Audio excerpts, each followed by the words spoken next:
Séquence 3, je vais vous présenter une fiche de chantage concernant de la pédocriminalité. Les mafieux cherchent à savoir ce qu'en font les autres malfaiteurs pour les inclure dans leur organisation.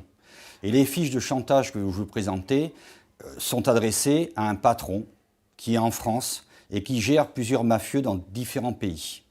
La mafia fonctionne comme une agence de renseignement.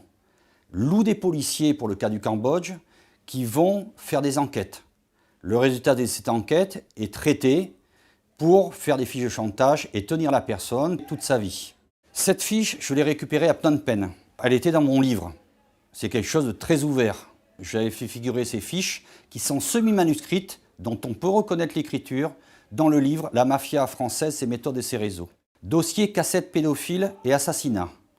Des informations précises, concordantes et venues de sources différentes indiquent qu'il existe à Phnom Penh des connexions liées à un réseau de pédophiles meurtriers.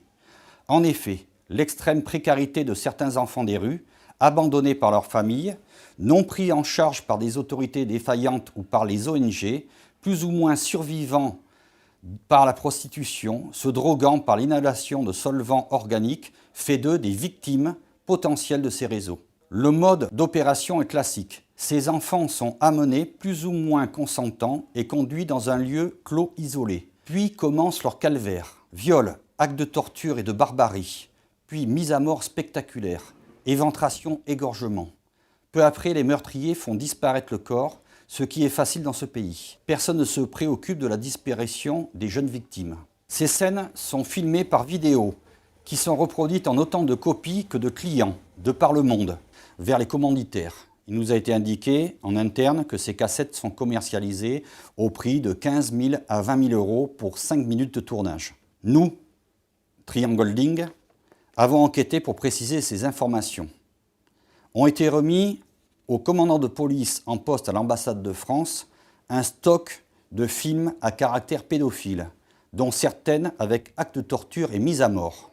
Une source bien informée nous a indiqué qu'un Français, qui serait un ancien militaire et actuellement travaillant au sein d'une ONG, organiserait la réalisation et l'expédition de ces films.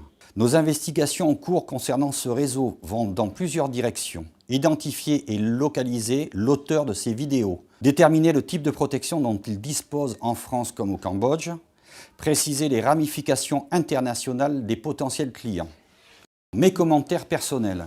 J'avais pratiquement identifié l'auteur de ces vidéos. J'en avais débattu avec les mafieux.